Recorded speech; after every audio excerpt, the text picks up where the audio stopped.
Bueno, no sé si se me oye bien. Sí, perfecto. Vale. Bueno, buenas tardes a todos. Voy a hacer un recorrido un poco por lo que son los conocimientos tradicionales sobre el esparto. Y si alguien durante la charla tiene alguna cosa que no entienda o alguna aclaración, hola Lola, pues sin ningún problema me pueden interrumpir cuando quieran, ¿vale? Bueno, y esto para pasar es aquí. Bueno, la planta del esparto en nuestra zona se le suele llamar atocha. Una atocha es una planta de esparto. Hay zonas que les llaman, por ejemplo, en Valencia les llaman bastante esparteras, en la zona de Levante, hay sitios que le llaman atocheras. Sabemos más o menos que una atocha llega a vivir cerca de 100 años, y que cuando son atochas viejas se mueren por el centro y van creciendo en forma de anillo, y eso en las plantas se llama circinación, queda como un agujero en el centro, ¿vale? Las hojas muertas se van quedando debajo de las atochas y se les llama viejos, y las hojas más altas, que son las que sobresalen de la punta de la atocha, se les llama la flor, no la flor en el sentido botánico, sino que son los mejores espartos, y los laterales se les llama las barbas de las atochas. Luego en primavera echa una espiga que se le llama atochín, en estas fechas ahora está con la flor, y en el atochín está la semilla, ¿vale? El nombre botánico tiene dos sinónimos: Stipa tenacissima, que es el que le dio Linneo, el primero, buenas tardes, pase usted. Y el Macrocloa tenacissima, que es un sinónimo de Kuhn, pero bueno, yo creo que el válido pienso que es Stipa tenacissima, ¿no? José María, ¿el válido cuál piensas? En la flora ibérica viene... Stipa tenacissima. Stipa tenacissima, en serio. Yo le digo Stipa tenacissima. Bueno, la planta es una planta endémica.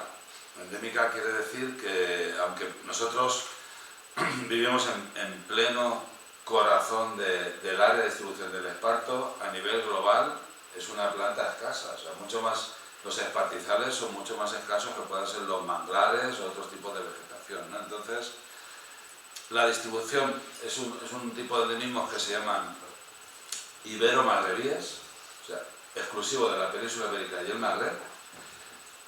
Por el norte alcanza el sur de la provincia de Tarragona, muy cerca, un poquito más arriba de la desembocadura del Ebro, y luego en Portugal el Algarve. Entra mucho en el interior hacia Madrid, Toledo, Guadalajara. En Aragón es testimonial, hay algunas poblaciones, muy pocas, 2 o 3 poblaciones en Aragón, una en Teruel, otra en Zaragoza, otra en Hueja y tal. Y luego está en todo el Magreb, Marruecos, Argelia, Túnez y una parte de Libia que se llama la Tripolitania. La Tripolitania es de las 3 provincias, de las 3 regiones que forman Libia, que son Cirenaica, Tripolitania y Fezzan. Tripolitania, donde está el esparto, que es esa parte que hay junto a la ciudad de Trípoli, ¿no? Bueno, hay como varias subespecies. Esto es un estudio sobre la taxonomía de las estipas. Entonces, el circulito es Stipa tenacissima, subespecie tenacissima, que es para nosotros la que tenemos aquí. Hay la estrella, es otra subespecie que está muy extendida en el norte de África, que le llaman en árabe Halfa tigersi.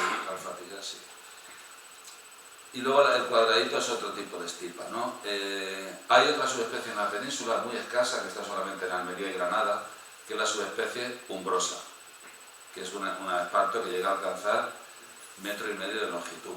El esparto negro, que llaman la Sierra de Gádor, el esparto pobre, ¿vale? Entonces, es una planta endémica. La mayor superficie de espartizal la tiene Argelia, luego Marruecos, Túnez, y España está en torno a las 450.000 hectáreas de espartizal, más o menos. Tiene España entre 400 y 500.000 de espartizal, ¿no? Bueno, el espartizal es un paisaje humanizado. O sea, muchos de los espartizales que vemos en el campo, hay una parte muy importante de espartizales que son plantados. Se plantó durante muchos años el esparto, porque el esparto era el producto forestal que tenía más valor económico. más que las tierras de cereales de menos calidad. O sea, producía más una hectárea de pastizal, económicamente era más rentable que una hectárea de cereal de segunda o otro tipo de cultivo. Entonces, sabemos claramente que muchos pastizales, todo lo que no fuera esparto, se arrancaba para intensificar la producción de esparto. O sea, los pastizales de Ellín, hay un documento de 1920 de Artemio Precioso, que protestando que se arrancaba todo lo que no fuera esparto. O sea, se veía pinos, enebros, romeros, espinos, cualquier planta que no fuera esparto se quitaba del monte para intensificar las producciones de esparto. Entonces, es una planta que está a caballo entre la domesticación y el estado silvestre. O sea, es una planta que para nosotros es silvestre, pero los pastizales es el resultado de la acción humana, ¿no? En España, según las estadísticas del Servicio Nacional del Esparto, que existió después de la Guerra Civil, ¿no?, la provincia que tiene más superficie de pastizales es la de Albacete, luego Murcia, Granada y Almería. Son las 4 provincias españolas que tienen más superficie de esparto. En la zona nuestra, pues, la zona de Ellín, por ejemplo, esto es la zona de Ellín, o la Sierra de Segura, y muchos pastizales son plantados hasta tiempos recientes, es que se ven las atochas formando hileras. En la zona de Molinicos, Elche de la Sierra, Socobos, por ahí hay esparto en hileras, ¿no? Claro, yo a veces nos traen allí, cuando a la clase nos traen manojos de esparto de los años 40, y ese esparto que tiene 30 centímetros, porque tenía una presión de recolección que las atochas no le daba tiempo a regenerar el esparto. O sea, lo cogían todos los años, Incluso hubo años que tenían mucho valor económico y los que se quedaban en los montes de espartizán ponían guardias para vigilarlo, O sea, que más de uno le daban una paliza a meterse a... Ha habido muchos casos, de eso hay muchísimos casos de denuncias por hurtos de esparto, incluso algunos lo llegaron a matar, algún guarda, por coger esparto en alguna espartizán, ¿no? O sea, estaba muy vigilado. Bueno, hay un tema interesante que es ¿de dónde viene esto del esparto? No, el esparto no es una única especie botánica. Claro, en origen, la primera planta que tenemos constancia que se llama esparto es un tipo de retama. Un tipo de retama que es lo que aquí se llama gallomba. La gallomba, en griego, esa retama se llama esparto. Y es por lo que Esparta se llama Esparta. Esparta se llama Esparta por este tipo de retamas, porque en Grecia no hay esparto, ¿vale? O sea, tú vas por Grecia, ves una retama y le preguntas a un griego, ¿esto qué es? Y te dice, esto es esparto. Dice, bueno, pues no sé, pues ese es el esparto original. Hay otros espartos, por ejemplo, el esparto negro, el tiguersi, el albardín. El albardín también se llama esparto en muchas zonas, sobre todo en Aragón y Navarra, ¿no? En una comarca de Lérida que se llama La Segarra se le llama esparto al junquillo y se hace cestería con eso, ¿no? En Galicia hay otro esparto y en Chile, o sea, en América del Sur hay por lo menos 3 plantas distintas que se le llama esparto. ¿Esto qué ocurre? En realidad al final es un concepto de uso. Cuando fueron los colonos españoles a América del Sur, de Extremadura o de Andalucía, que hacían pleita con esparto, miraron en la flora local a ver qué planta de lo que había por ahí podía usarse igual y se hace esa cestería. O sea, y es curioso porque la quilineja de Chile, que es un nombre curioso, es un nombre interesante porque viene del castellano quilineja, que es una de las trenzas del esparto. Es una cestería que se hace con unas raíces de una planta trepadora de la selva, la quilineja, ¿no? Claro, ¿por qué nuestro esparto tiene ese nombre? Bueno, parece ser que las fibras de este tipo de retama, si se machacan, se hace una fibra que se hace una cordelería, se hacen cuerdas, que los griegos usaban para sus barcos. Cuando los griegos llegaron a la península, encontraron una fibra para cordelería mucho mejor, que le llamaban esparto en el sentido de cuerdas, de cordelería. Entonces se quedó con el nombre, y es lo que se ha ido transmitiendo de otros sitios a otros. O sea, que el esparto en realidad hay como 7 o 8 plantas distintas que se llaman esparto. Aunque aquí vamos a hablar de la estipa tenacísima, que es lo que es el esparto para nosotros aquí en esta zona, ¿vale? Bueno, Los primeros trenzados que tenemos de esparto están datados en unos 12.700 años en unas cuevas de Valencia. O sea, esto viene a ser el periodo paleolítico, viene a ser antes de la domesticación de las plantas. Desde luego el esparto en Europa es la planta que tiene los restos arqueológicos de cesterías más antiguos que se conservan en el esparto, es cestería de Esparto, ¿no? Un caso súper interesante es lo que se llama el ajuar de Esparto de la cueva de los murciélagos. Aquí, a mediados del siglo XIX, esto está en Granada. A mediados del siglo XIX, unos mineros entraron en una cueva buscando minerales y encontraron una serie de momias, unas 50 momias más o menos, alrededor de una momia de una mujer, toda vestida de esparto, con túnicas de esparto y tal, y la mala suerte es que la momia del centro llevaba una diadema de oro. Entonces cogieron la diadema aquello, revolvieron todas las momias, hicieron un montón allí con lo que quedó, hicieron luego una lumbre con aquello, con las túnicas, y unos pocos años después ya se enteró un investigador que se llamaba Luis de Góngora de este hallazgo, y fue allí a la cueva, y una balsa que había en la puerta encontró algunos restos de aquello, unos cestos de ofrenda, encontró unas cosas muy curiosas. Estos cestos de esparto que están en la cueva de los murciélagos son los cestos más antiguos que se conservan en Europa. Estos están datados con carbono 14 en 9.500 años. Se conservan perfectamente y están hechos un trenzado muy bueno, calibrando los espartos, y tiene también espartos tintados. O sea, esta gente hace 9.500 años ya hacía lo que quería con el esparto. O sea, cuando dicen que el esparto es una cosa tal, esta gente ya sabía trabajar el esparto de maravilla. Dentro de cada cestillo de estos había una cápsula de alumidera y unos mechones de pelo. Y cada momia tenía un cestillo de estos. Están en Madrid en el Museo Arqueológico Nacional. Una vitrina con unas sandalias también. ¿Vale? Es una historia un poco lamentable porque la mayor parte se perdió, pero bueno, se conservó algunas piezas muy buenas de esparto. O sea, que esta gente de la antigüedad que tiene el trenzado del esparto aquí, ¿no?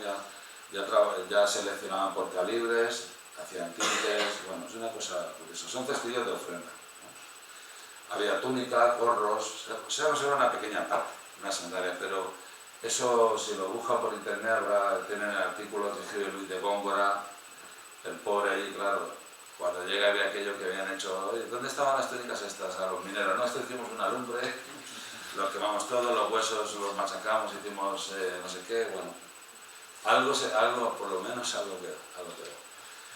Hay otros dos hermanos belgas que estuvieron excavando los enterramientos de la cultura del Algar, en Almería, los hermanos Siret. Esto de la edad del bronce son estos enterramientos. Esto es bastante posterior. O sea, estamos hablando que el otro son 5.000 años después de lo de la cueva de los murciélagos, ¿no? Entonces llevan unos ilustradores y tienen unas láminas muy buenas de lo que encontraban en las tumbas del Algar, y aparecen, por ejemplo, lo que se ve aquí. Esto es un hacho, una antorcha de esparto. Un hacho, restos de cordelería, estos son restos de trenzados, o sea que, claro, la cestería del esparto en la península, pues, claro, hay otro enterramiento que se encontró en Lorca, que se supone que era un espartero, porque lo enterraron también de la edad del bronce, también de unos 4.000 años. Lo enterraron con 2 rollos de pleita y un palo de coger esparto en la tumba. Y los rollos de pleita son exactamente iguales a los actuales, exactamente iguales. Otra cosa muy curiosa que se ha encontrado, y esto es bastante reciente, en 2015, se han estado estudiando los nidos históricos de quebrantahuesos del sur de la península ibérica. Los nidos que, por ejemplo, en Nercio. Se han bajado ahí con cuerdas, Sergio, ¿no? Bueno, cuando han encontrado los nidos de quebrantahuesos, se sabe que son nidos de quebrantahuesos porque hacen unos excrementos que se llaman tizas, que son característicos de eso. Bueno, pues se ha encontrado que los quebrantahuesos usaban para tapizar los nidos cestería antigua, cestería de esparto. Bueno, antigua porque claro, esos nidos llevan abandonados muchos años. Pero se han encontrado, todo lo que son nidos de cola en tabueso están llenos de cestería de esparto muy bien conservada porque son sitios que no mezcla el agua y están envueltos en cal. Entonces se han encontrado sandalias antiguas, cuerdas, restos de capachos, todo eso, en los nidos de los quebrantahuesos. Bueno, entonces llegamos ya a la primera referencia escrita que tenemos, la primera con detalle de lo que es el esparto es de Plinio. Hay una anterior de Estrabón. Estrabón describe la vía Heraclea, la vía que iba de Cádiz a Roma, que pasaba por aquí. Hola Fernando, buenas tardes. Pasaba por aquí y describe que cruza el Spartarium Pedium. Spartarium Pedium quiere decir la tierra del Esparto, ¿no? Luego después Plinio vuelve a ese tema y habla Plinio de una región española que se llamaba el Campus Spartarius, que es un tema de debate, porque daban medidas. Entonces hay quien dice que el Campus Spartarius es la región costera del sudeste ibérico y otros dicen que penetra hacia el interior, hacia la zona de Albacete y La Mancha, que es lo más lógico, claro, porque llega hasta esta zona, ¿no? Bueno, Plinio nos da la primera referencia del Esparto, dice que está en una porción del territorio de Cartago, dice que los campesinos fabrican con él los lechos, hacen el fuego, las antorchas, los calzados, y que los pastores fabrican con él sus vestidos. Sí que se sabe que en el mundo antiguo se hacían tejidos de esparto, tejidos vastos de esparto, ¿no? Luego dice cómo se recoge, que es exactamente el mismo sistema de la actualidad, o sea, se enrollan las puntas en un palo y tal, se las tiran. Bueno, ¿qué usos tiene el esparto? Pues a lo mejor lo que más nos llama la atención es la cestería, lo que se llama la capachería o la espartería, pero tiene otros campos de uso muy importantes. Uno ha sido, por ejemplo, los tejidos, la cordelería ha sido también muy importante, la pasta de papel, se ha usado como fuente de celulosa para fabricar explosivos. En agricultura, los hachos, que son las antorchas. Esto, por ejemplo, es una pieza curiosa, es un jabardero, que es una pieza de esparto de los colmeneros para coger enjambres. Bueno, con el esparto se puede hacer más o menos lo que se imagina. Bueno, hay una historia muy curiosa que es la historia del Servicio Nacional del Esparto.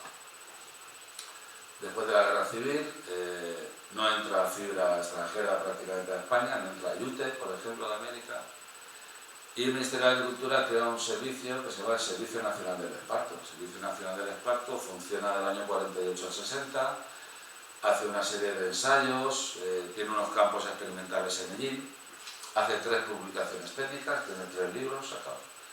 Tiene unos archivos que no se sabe dónde están, los archivos del Servicio del Esparto. Bueno, y por ejemplo, esto es lo que calcula el Servicio del Esparto de la distribución de la cosecha de esparto según aplicaciones. Entonces fijaros que una de las cosas que más cantidad de esparto se llevaba era la elaboración de pasta de papel. El papel durante muchos años, la fuente principal era el papel de esparto, porque ¿cómo surge esta historia? Pues esto surge a mediados del siglo XIX. El papel hasta mediados del siglo XIX se hacía con trapos y a mediados del siglo XIX se inventa una máquina que es la máquina de papel continuo. Y eso ya con trapos no puede funcionar porque hace falta muchísimos trapos. Entonces se empieza a usar se empieza a hacer con algodón.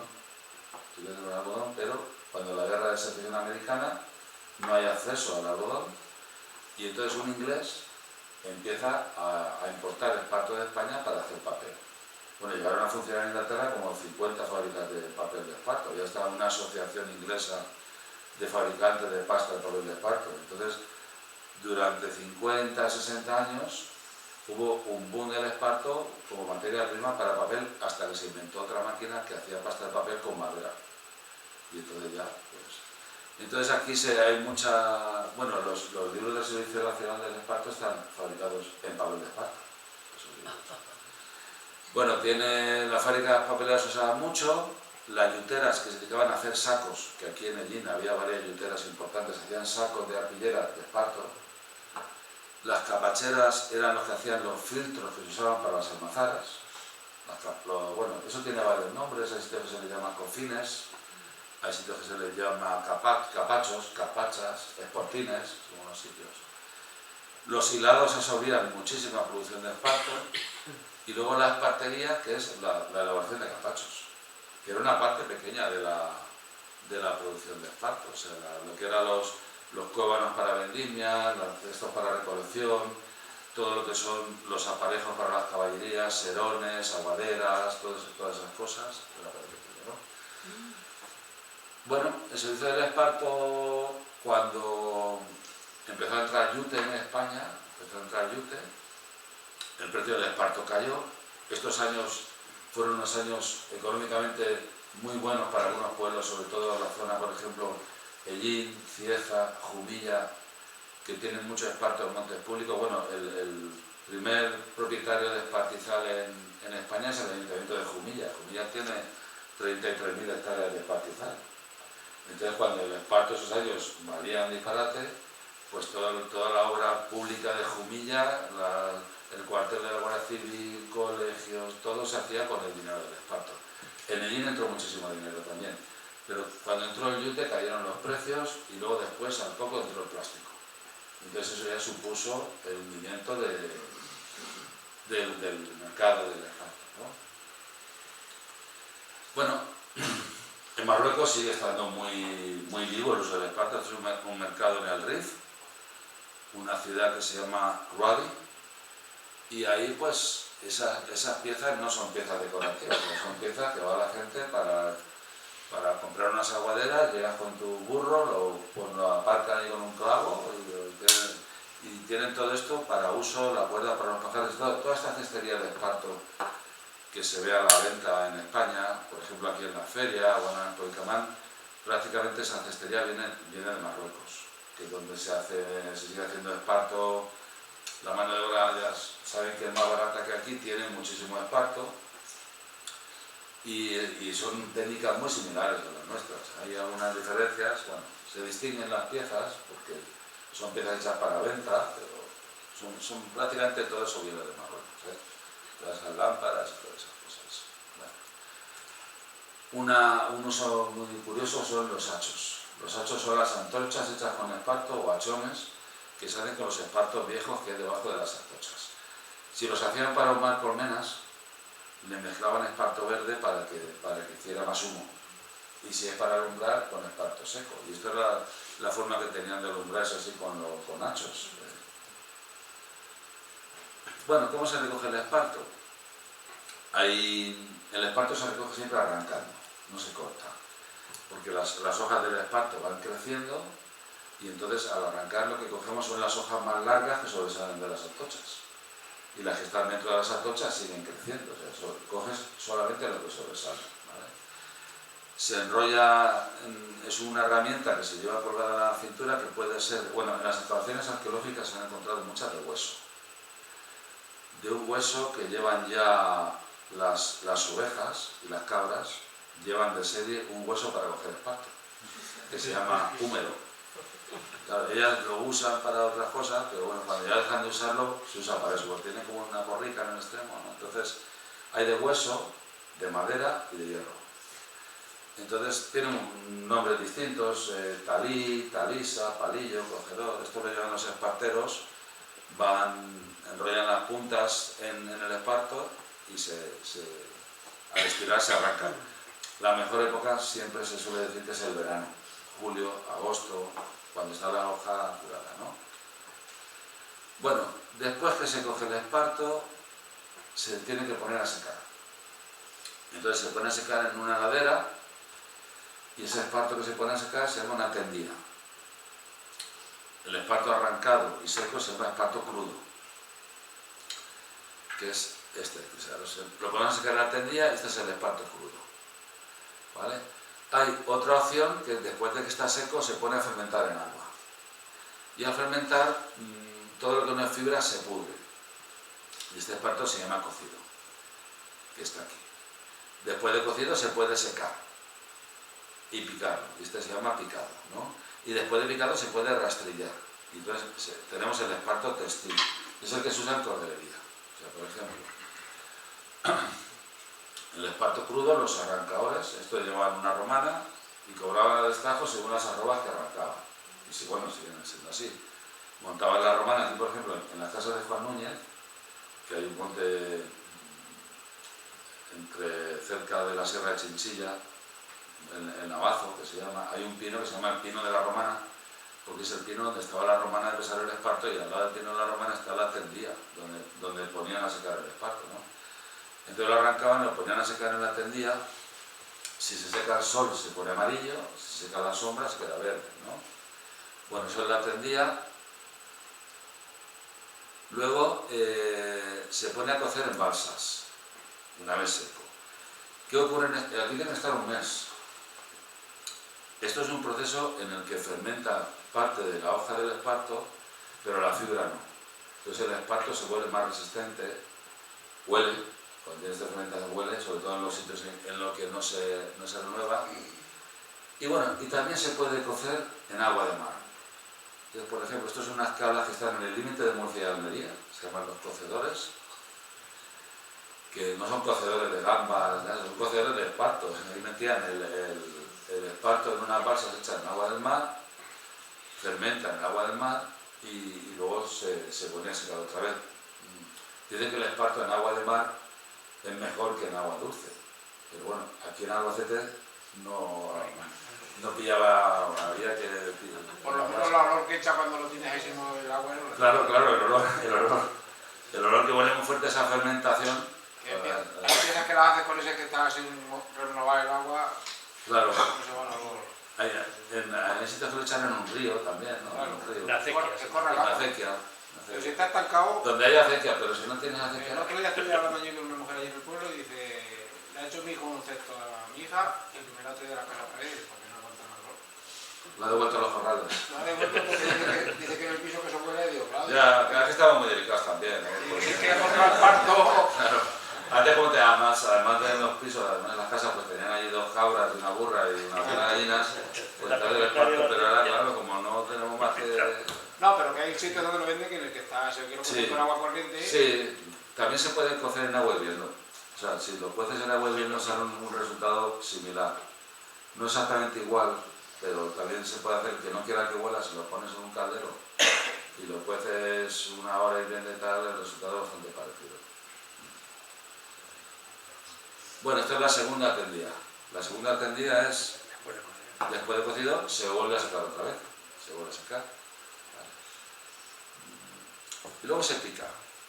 Tenemos un fotógrafo de un pueblo de Jaén que se llama Cabra del Santo Cristo. Tiene una fotografía buenísima del principio del siglo XX con muchas cosas de esparto. Que el hombre se llama Arturo Cerday Rico. O sea, que eso, si entran a internet, tienen una fundación que lleva a su bisnieto con las fotos y tiene muchas fotos. Eso de gente picando esparto, tenían que tener en la puerta de la casa una picaera y con un mazo que suele ser de madera de carrasca se va golpeando el manojo de esparto. Lleva una cuerda para sujetarla con el pie para poder darle con la maza con las 2 manos. Entonces, al picarlo, lo que se hace es que las fibras se sueltan y entonces la hoja es mucho más fácil de trabajar, más flexible, ¿no? Y esto le llaman esparto picado.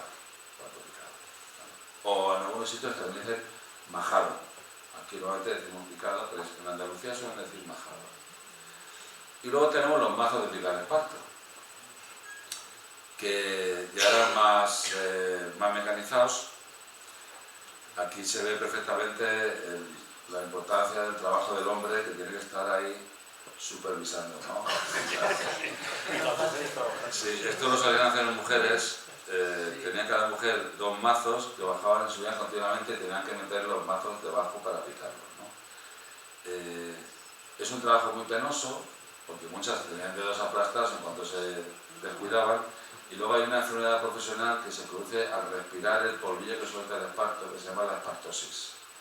La espartosis es una enfermedad profesional que tenían las esparteras, las picadoras, porque el polvillo del esparto se va metiendo en los pulmones y va disminuyendo la capacidad pulmonar. Entonces, con los años pierden capacidad pulmonar. O sea, es una enfermedad muy penosa, pero hubo un inventor que inventó una máquina de rodillos para picar el esparto para evitar esto. Y entonces, a partir del desarrollo de la máquina de rodillos, se dejaron de usar los mazos, que era un trabajo bastante penoso. ¿Vale? En cuanto a coser del esparto, en España hay varios, Hay uno en Riópar, hay uno en el Romeral en Toledo, hay en Alchena, pero para mí el mejor es el que hay en Cieza. O sea, si tienen la oportunidad de visitar el Museo del Esparto de Cieza, en Cieza hay un museo que está muy bien, el argumento que tiene muy bien trabajado, con muchas piezas, ¿vale? Esta es una foto de ahí del Museo del Esparto de Cieza.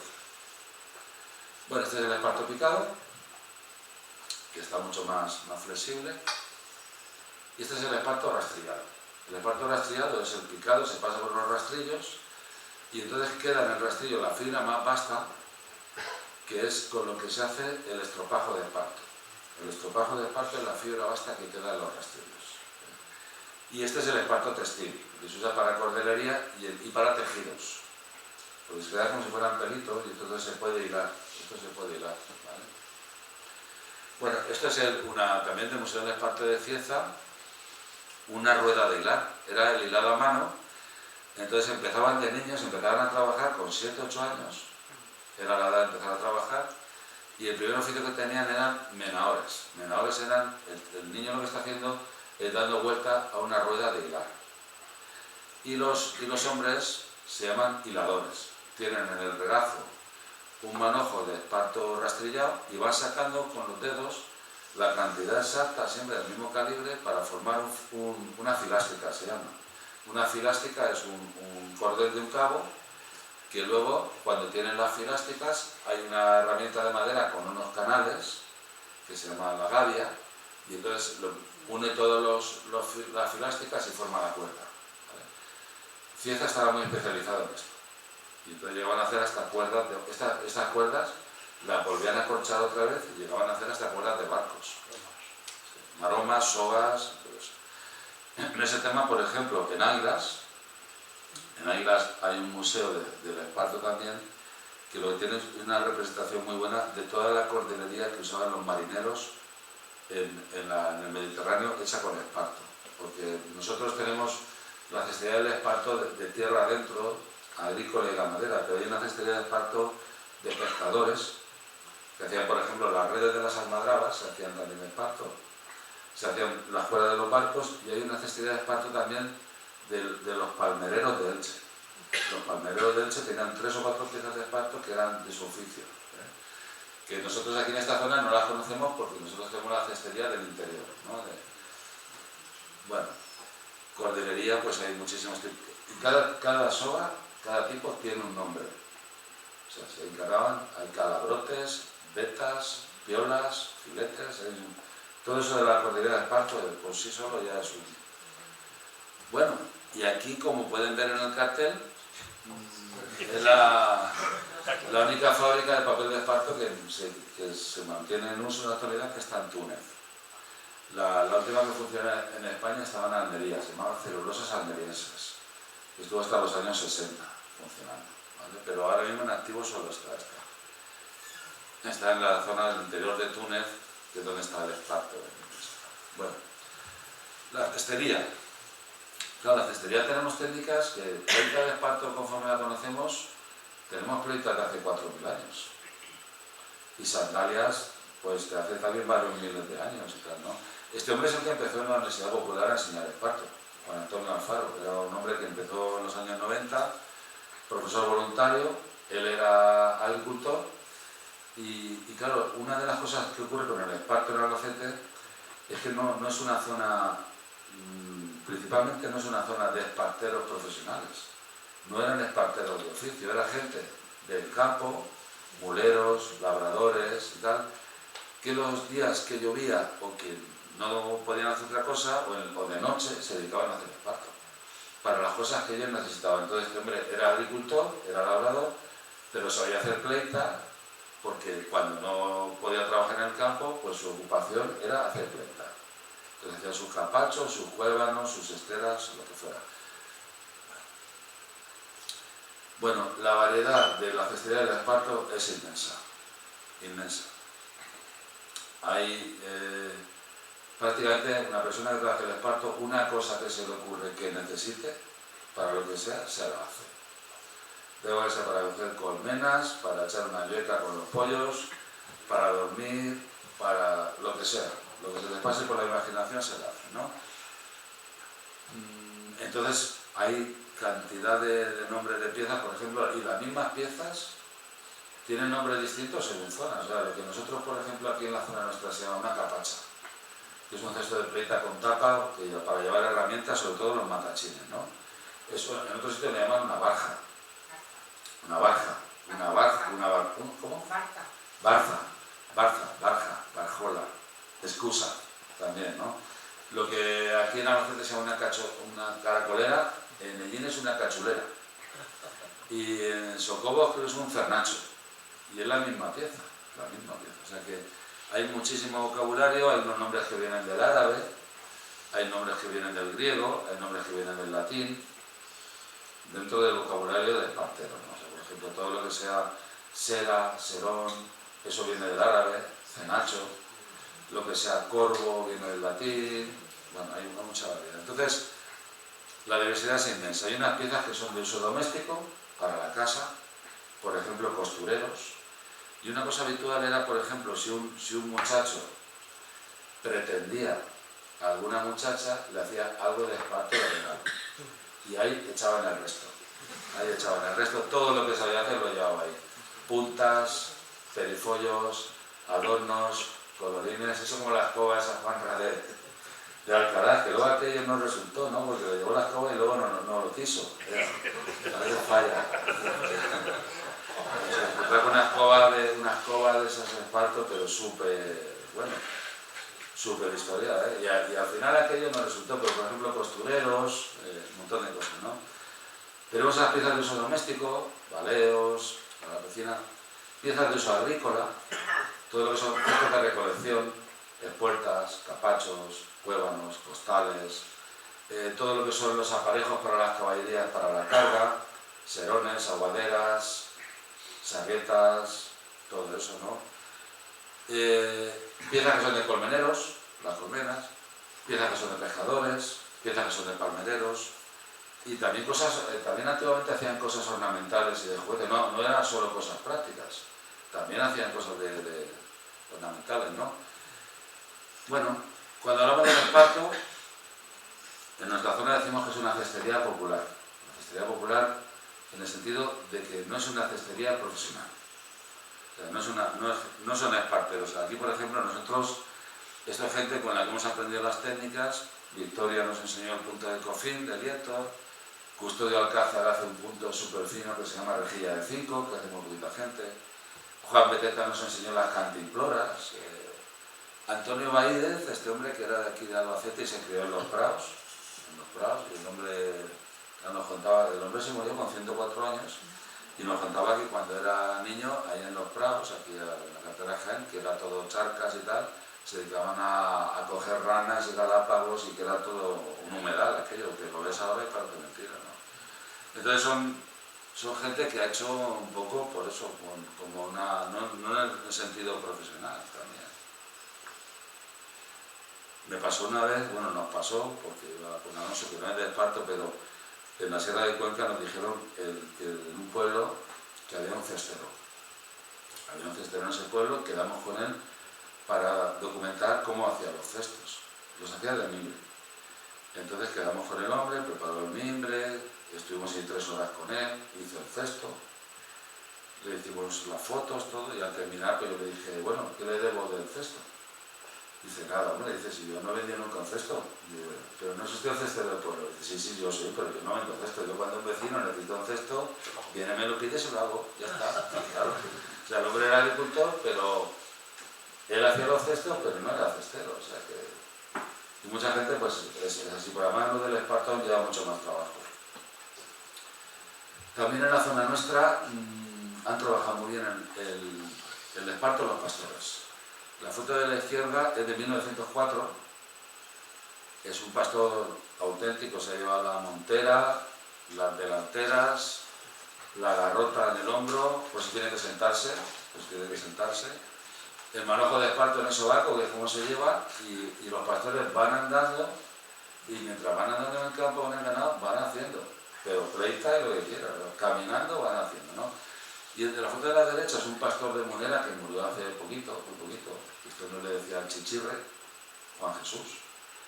y va igual, la garrota en el brazo, pues hay que sentarse, por eso hay que se sientan en la garrota, ¿no? Y haciendo pleita, pues un manojo de esparto te duran con el ganado, alguien necesita una cosa, pues iban haciendo, ¿no? Los pastores en nuestra zona también en los Sanguijes vive un hombre que fue pastor que se llama Pascual Navarro, que tiene ahora, debe andar 88, 89, debe estar muy cerca de 90 años, que es un espartero muy bueno y sigue haciendo esparto, el hombre, con cerca de 90 años. Bueno, ¿qué técnicas hay? Pues muchísimos tipos. Por ejemplo, es muy habitual en Albacete unas técnicas que son trenzas, que se hace una trenza y luego se le da la forma cosiéndola. Por ejemplo, una de las técnicas del esparto más conocidas aquí es lo que se llama una pleita. Una pleita es una trenza de esparto sin picar, de ramales impares, que se hace pleita y luego se cose, ¿no? Y hay otra técnica que se llama recincho. Hay otras técnicas que no se cose, sino que la pieza que se hace se va quedando hecha al mismo tiempo que se trabaja. Entonces, por ejemplo, una técnica muy habitual en cestería que se aplica en el esparto es lo que se llama cosido en espiral. Cosido en espiral es un manojo de fibra que va haciendo una espiral y una cuerda cose cada vuelta en la vuelta anterior. Que eso aquí se hacía mucho también con paja de centeno. Esa técnica está por... Prácticamente en el esparto se trabajan casi todas las técnicas de cestería, menos un grupo de técnicas que se hacen con tiras de madera que se llama cestería en damero, que se hace con castaño y tal, pero el resto de cosas, lo que se hace con mimbre, se puede hacer con esparto o con cualquier fibra blanda, ¿no? Bueno, luego hay un punto que se llama de cofil, que es un trenzado continuo, que puede ser para el embutido, un punto de caracolera, el esparto calado, rejilla de 5. Luego hay unas técnicas que se llaman de trama y urdimbre, que hay unos elementos fijos y unos móviles que van tejiendo, ¿no? Un punto de nudo, terminaciones, calzado, y luego pues la gente, los que trabajan en el esparto, digamos, los más finos, escogen mucho material. Cogen mucho material, que los espartos sean del mismo calibre, que esté así, que esté asá, que este está loquito, que este no sé qué, tal, ¿no? Bueno, esto es la pleita. Esta es la pleita. ¿Vale? La pleita, ya os digo que hay pleitas muy antiguas, desde la edad del bronce se encuentran aquí. ¿Y eso es cómo se cose la pleita? Se cose con una aguja de coser pleita, que a veces aprovechaban cuando una hoz estaba muy desgastada, o un diente de una horca, y se hace, normalmente el esparto, la pleita se cose con una cosedera hecha también de esparto. O sea, un cesto de esparto es todo esparto. Es la cuerda, todo y tal, ¿no? La pleita, también sabéis que hay una pleita que es el molde del queso, que es la pleita que se llama quesera. Que el areo del queso manchego exige que el queso lleve el dibujo de la pleita quesera, pero normalmente son moldes de plástico que llevan una impresión de plástico con el dibujo de la pleita del esparto. Bueno, este es el recincho. Este es el recincho, que es una trenza que se hace con los ramales hacia abajo, trabajando por el embés. Y la pleita se hace con los ramales hacia arriba, trabajando por el haz. O sea, por ejemplo, se dice una pleita de 13. De 13 quiere decir que hay 13 grupos de esparto que se van cruzando, que se llaman ramales. Hay pleita de 13, de 15, 17, 19, tal, ¿no? Y recincho de 5, de 7, pero ahí puede haber pleita de 9 y puede haber recincho de 9. La diferencia es la forma de trabajar. Entonces, aquí cuando se trabaja hacia abajo por el embés se llaman recinchos. Y en la misma provincia de Albacete, en el campo de Montiel, esta trenza se llama un collazo. Un collazo. Y en toda la sierra de Alcalá de Seguro, una clineja, dentro de la misma provincia, la misma técnica tiene distintos nombres. Y se suele hacer con el esparto picado. Este es el punto de cofín, porque la pieza que se ve a la izquierda arriba es un cofín. Un filtro para el aceite de las almazaras, bueno, para sacar los líquidos después de prensar la aceituna, ¿no? Esto es una caracolera, o cachurera o cernacho. Es una cosa curiosa porque hay un libro de cestería inglés que se llama Baskets of Europe, algo así. Y viene una foto de esto, entonces ponen en pie de foto cesto tradicional recogido en España, muy abierto y tal, que seguramente sirva para guardar pollitos. Pues claro, el hombre no se le ocurrió preguntarle a nadie ¿esto para qué? Pues bueno, primero en inglés no se imagina que haga falta coger caracoles para nada, porque no cogen caracoles. Pero bueno, es una cosa curiosa, es una pieza tradicional del sureste ibérico para recolectar caracoles. Hay de varios estilos también, las caracoleras. Hay un punto que es para forrar botellas, que se llama punto de nudo, aunque las garrafas también se pueden forrar de pleita, de cofín o de recincho. Estos son los puntos de las variantes de esparto cosido. Punto colmena. Y las colmenas que se hacían de esparto en Albacete, se hacían con los espartos viejos que no valían para la pleita, hacían las colmenas. Son como vasos, se llaman vasos también, y dentro tienen 3 filas de palos que se llaman trenques. Entonces tienen siempre una fila de palos que es para las abejas y una fila de palos que es para el colmenero. El trenque es para el colmenero y el trenque es para las abejas. ¿Vale? Estas colmenas también las transhumaban, porque sabéis que la apicultura es muy corriente, que la apicultura sea transhumante. Entonces había, sobre todo en la zona de Ayora y por ahí, había unos colmeneros que se llamaban de vereda, que cargaban esto lleno de abejas en caballerías y las iban bajando arriba, abajo, donde había floraciones, iban llevando las colmenas. Bueno, este es el peine o filete, que este punto en Albacete se hace poco, pero se hace muchísimo en Murcia y Almería. En Murcia y Almería se hace un montón. Es un punto en el que tenemos unos espartos fijos, que se llama la urdimbre, y unos móviles que se van tejiendo sobre los fijos, que es la trama, ¿no? Entonces aquí no se hace mucho, pero en otros sitios es muy corriente. Estos son unos lagartos que hacían para los chiquillos de esparto, que también lo hemos sacado allí, porque bueno, nosotros la línea nuestra de la Universidad Popular es básicamente la cestería tradicional y popular. Porque luego hay cestería también de diseño, ¿eh? Hay gente que hace piezas de diseño o fantasías, cosas así, pero nosotros trabajamos, digamos, más lo más clásico, lo más tradicional, ¿eh? Porque hay gente que hace cosas muy extrañas, no digo ya sin entrar en cactus, cabezas de elefante y cosas de esas, sino cosas como piezas de diseño y cosas así, ¿no? Pero bueno, nosotros trabajamos este tipo de cosas. Este es un lagarto antiguo que nos trajeron y que lo reproducimos. Y luego una cosa muy importante ha sido el calzado de esparto, las esparteñas. Antiguamente, según las esparteñas, veían las esparteñas y sabían más o menos la gente de dónde era. Porque si las esparteñas valencianas son distintas de las manchegas. Tienen la cara, la parte delantera, esto que es la cara, muy corta. La valenciana es muy corta, muy cortita. La manchega es más abriga. Y luego hay unas esparteñas especiales que hacían para días de fiesta, que se llaman pascualas, que son esparteñas ya de vestir. Tienes un compromiso, una boda, algo de eso, que están muy curradas algunas, ¿eh? Porque un uso muy importante del esparto era todo lo que era la alpargatería, ¿no? Y hay otro calzado de esparto que se llaman adobías, que es un calzado más provisional, una adobía.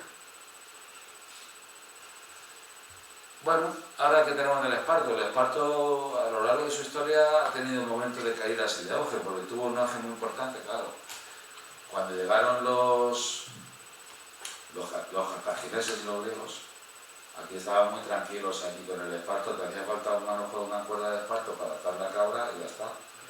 Pero vinieron aquella gente con el ansia viva de la cordelería naval y hubo un auge del esparto que a través del puerto de Cartagena se llevaban barcos y barcos llenos de esparto, ¿no? Y eso hubo un momento de auge del esparto ahí, ¿no? Luego empezaron a hacer cuerdas con cáñamo y cayó el esparto, ¿vale? Luego después, cuando lo del papel de esparto tuvo otro boom para arriba, luego sacaron la máquina del papel de esparto, otra vez para abajo. Ahora está en desuso, bueno, al final es una parte muy importante del paisaje, pero esperaros a ver un poco ahora con el tema este de cómo nos corten el chorro del petróleo, tenemos que empezar a... Porque el esparto es una materia prima muy buena, el esparto tiene casi la mitad de la hoja es celulosa, entonces como materia prima tiene muchas cualidades. O sea, ahora mismo está en un momento ahí, se usa por ejemplo en restauración paisajística porque es una planta muy rústica en cuanto a necesidad de agua. Se usa, por ejemplo, en jardinería para sitios secos, porque claro, tú pones un jardín con espartos, romero, espliego de tomillo y te puedes ir en verano 20 días a la playa, que vuelves y aquello está intacto, no le pasa nada. Y bueno, tiene algún tipo de aplicaciones, se usa sobre todo los esparteros, trabajan mucho con el tema de la estopa para escayolas, se sigue recogiendo porque ahí, por ejemplo, en Castilla-La Mancha solo queda un fabricante, en Ellín, en Cieza hay 2 o 3, hay otro en Calasparra, hay otro en Valencia, hay como 6 o 7 fabricantes de esparto que siguen produciendo esparto y básicamente viven del tema de los escayolistas, y algo más, y el esparto de artesanía y algo de correlería, un poco más, ¿vale? Bueno, y luego lo que a mí me hace gracia, porque venía un muchacho al curso del esparto y él le llamaba el curso de espartoterapia, porque decía que cuando se ponía con eso, la mente se evadía, se distraía, es como un mantra que te pones ahí, y se hará te centras que si para dónde van los espartos, si van para acá, si van para allá, y está demostrado que eso, por ejemplo, para el tema de la psicomotricidad, para trabajar las manos en coordinación con la mente y tal, que funciona muy bien para eso, para mover las manos, para gente que necesite mover las manos, para distraerse. Entonces, pues aquí era una cosa habitual en verano, salir a la gente a tomar el fresco, y alguno que se hacía esparto, pues se hacía esparto, otra hacía ganchillo, otra se ponía morado con paloma fresca en el telebrillo, pero bueno, que es una actividad que se mantiene porque hay gente que lo hace por hobby. O sea, era un trabajo que era necesario, o sea, la gente tenía que hacerlo y lo hacían también, por ejemplo, en Aína. En Aína se decía que la moneda de Aína era la madeja de vencejos. O sea, la gente hacía una madeja de vencejos y cuando pasaba el recobero, pues se la cambiaban por un paquete de café, o se le daban un pan en el horno, en trueque, con la madeja de vencejos. Entonces se hacía vencejo luego para la siega, para hacer los haces, para el corte. Entonces el esparto era una necesidad que mucha gente mayor de los pueblos lo asocia con la miseria. Lo asocia con la miseria, con tiempos de calamidad y tal. Bueno, eran las circunstancias que había, pero ahora mismo, por suerte, pues vivimos otra sociedad distinta y la gente que lo hace por hobby, igual que otra persona, pues su hobby es una cosa distinta, no pasa nada. Entonces se va manteniendo por eso. La metodología que se utiliza para la enseñanza del esparto es lo que se llaman los corros esparteros, que es que la gente trabaja en grupo y todo el mundo puede aprender y puede enseñar a la vez. O sea, que si tienes al lado a alguien que sabe una cosa, te la explica a ti, tú le ayudas al de al lado y entre todos se ayudan, ¿no? Es la metodología que se suele utilizar en la enseñanza del esparto.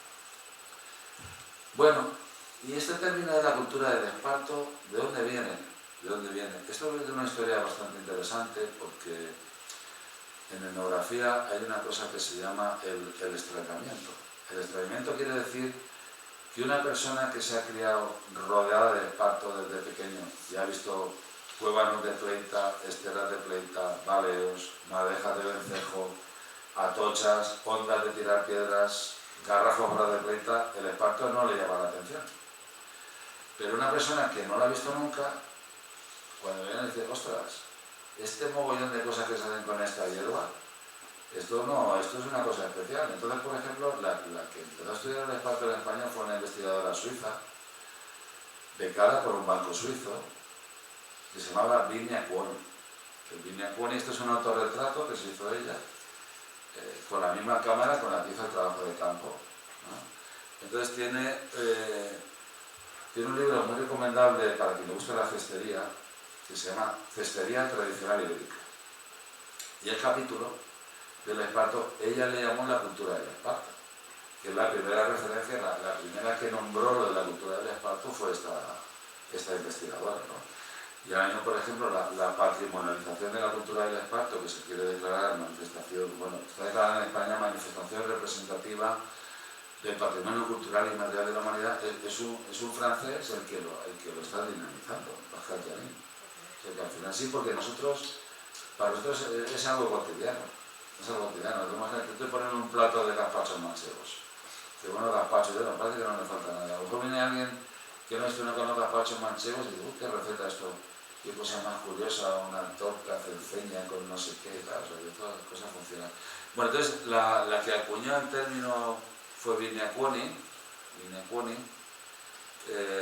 le llamó a este capítulo La cultura del esparto. Esta foto está hecha en Aina, porque estuvo en Albacete, estuvo entrevistando a un espartero muy bueno que había en Iso, que se llamaba Atilano Cano. Estuvo en la zona de la Sierra de Segura, tiene muchas fotos de ahí de la zona, ¿no? Los fondos de estas chicas están en Madrid en un museo. Bueno, es la que acuñó este término.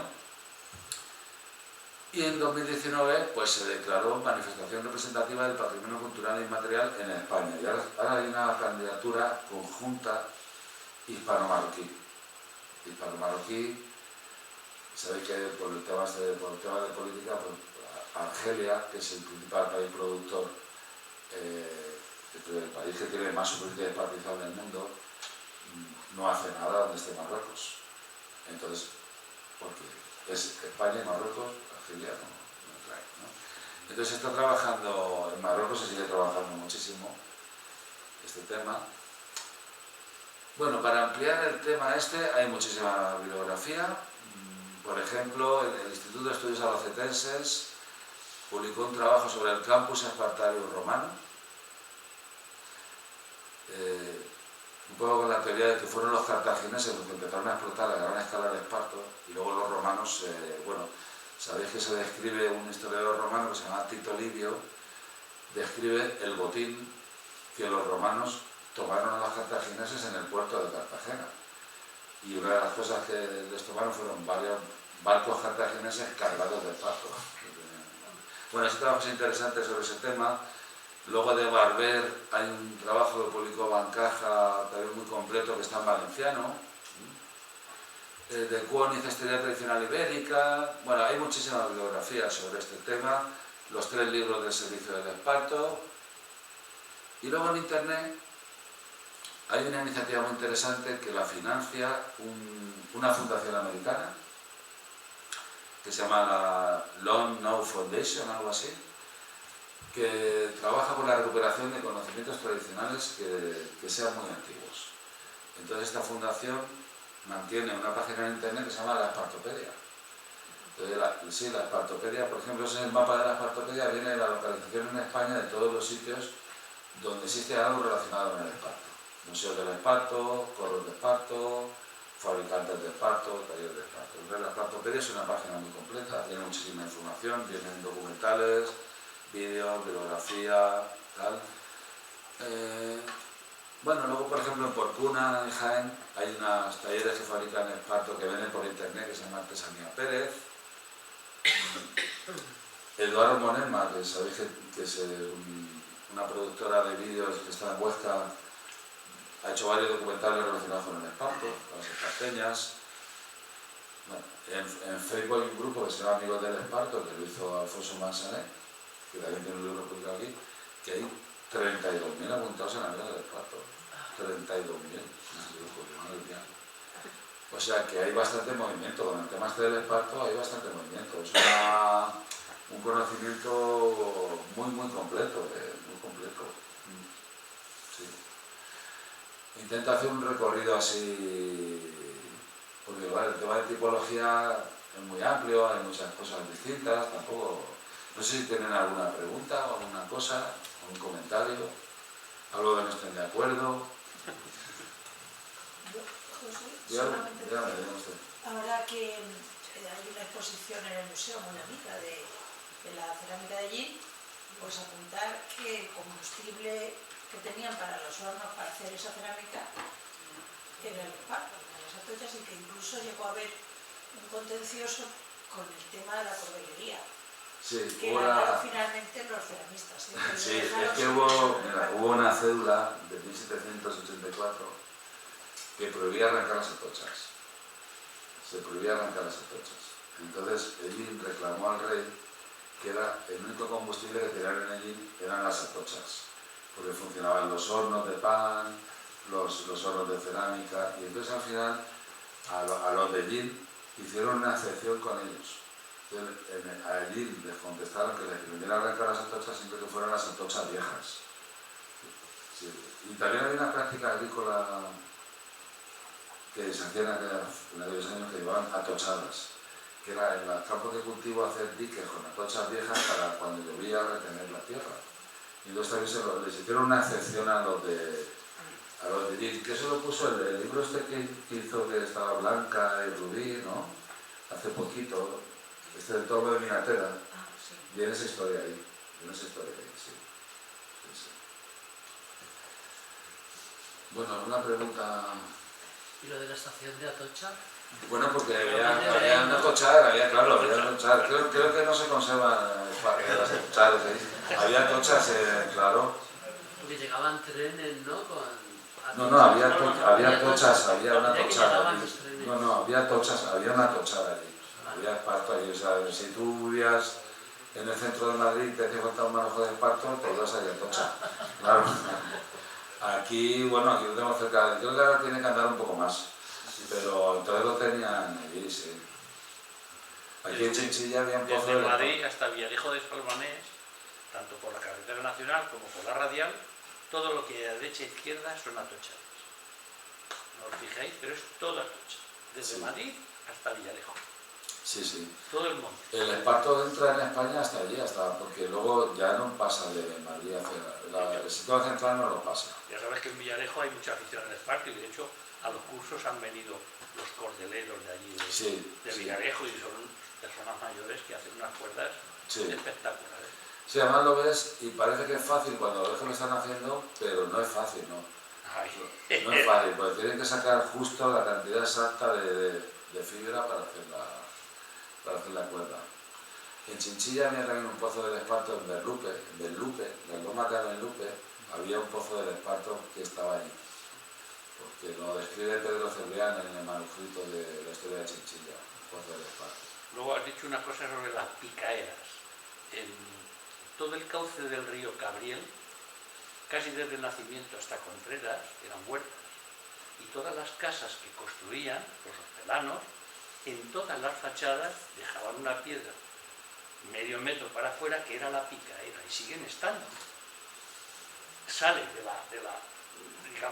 las paredes de las casas y ahí picaban el esparto y siguen estando. Sí, en la Felipa tenían la piedra gorda del pueblo, era la piedra de picar el esparto, que estaba en la placeta de la Felipa. Y entonces cuando faltaron las calles, me contaron, eso es que la metieron en una zanja y tal, y entonces hice un hoyo en la acera a buscar la piedra gorda y no la encontré, pero claro, al final dice, bueno, es una piedra de picar el esparto, no tiene más importancia, bueno, es la piedra que me está picando el esparto durante siglos, allí las generaciones, al final tiene también su aquel, no es un templo jónico corintio, no sé qué, pero bueno. Yo tengo una en casa Sí. que todos los abuelos, los vecinos que se han dedicado al esparto, la piedra está desgastada de darle con la maza de carrasca y la tengo en casa porque al final digo, la van a tirar y la tengo guardada. Sí. Y pico ahí el esparto yo, claro. Claro. Porque esa piedra no era de cada uno. Y podía ir cualquier vecino a picarla y se quedaba allí la piedra para todos. Sí. En la Felipa era igual, era la piedra del pueblo. Del barrio. Sí, además era el punto de ponerte al día y de las cosas así. Sí. Era el salvarme de luz. Sí, la estuve buscando, pero no encontré. Sí. Bueno, no sé si hay alguna preguntilla más por ahí, alguna cosa. No sé, pues nada, pues muchas gracias y todo el mundo.